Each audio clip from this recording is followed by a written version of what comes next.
So if we talk stylistically about what our goals are with the wines at Swiftater Cellars, it's really a style that Tony set and that mirrors very much the winemaking that I've done my entire career, which is to make wines that are balanced, that have finesse, but at the same time, particularly in the red wines, can have some power there, so that they're interesting and they're layered.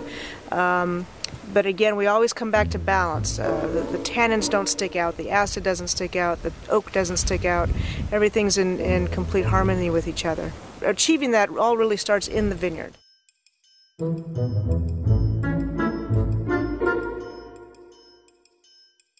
So hi, I'm Linda Trotter. I am the on-site winemaker for Swiftater Cellars in Cle Elum.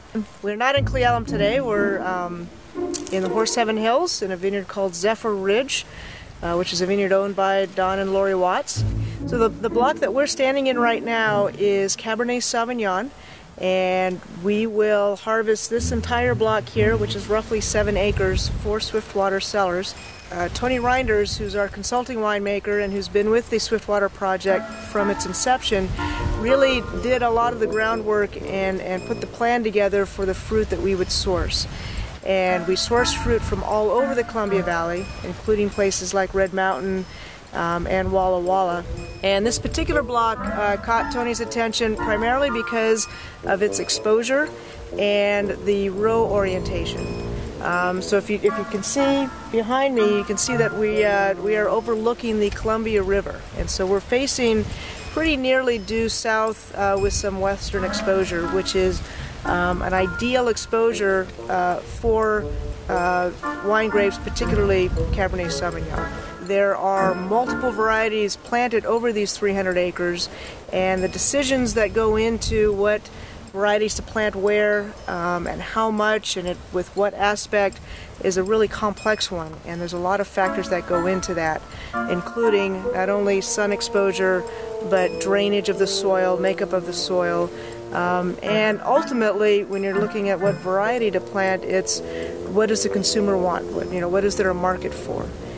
If you look at the way these rows are planted and you look at where the sun is, we're at about 3:40 in the afternoon in late August, and the goal is that there be speckled sunlight, filtered sunlight on the clusters all day long, and particularly in the heat of the day we don't want direct sunlight on the grapes, primarily because we don't want the fruit to sunburn. That impacts the tannins in the skins, it impacts the flavors, it impacts the ultimate quality of the wine. And so by having these rows planted in the orientation that they are, at the height of the season, in the heat of the day, most of the fruit is in the protection of shade from the leaves, but there is just enough sunlight going through to help ripen and mature the fruit.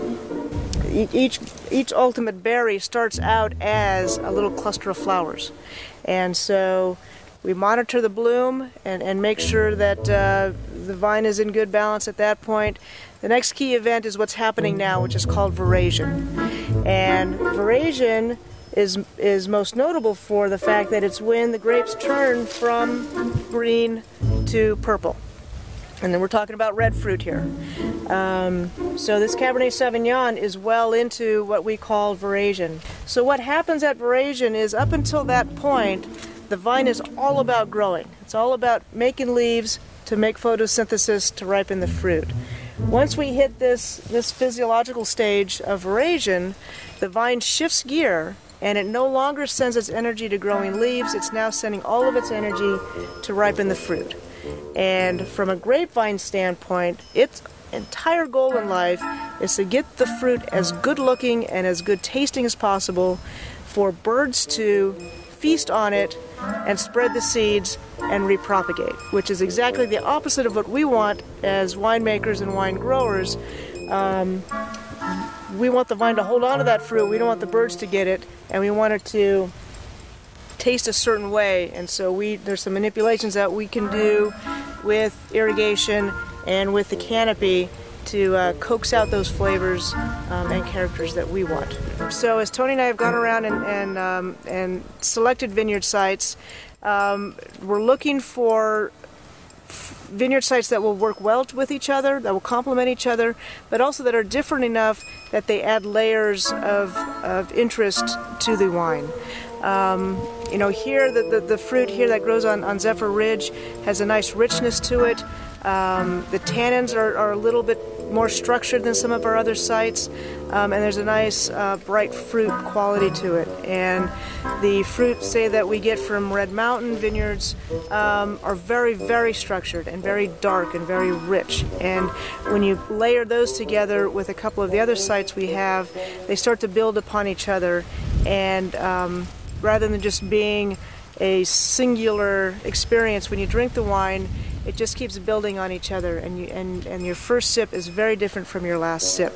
And that's what we're trying to do when we're building the wines of Swiftwater. Thanks for joining me here at Zephyr Ridge. I'll see you back at the winery.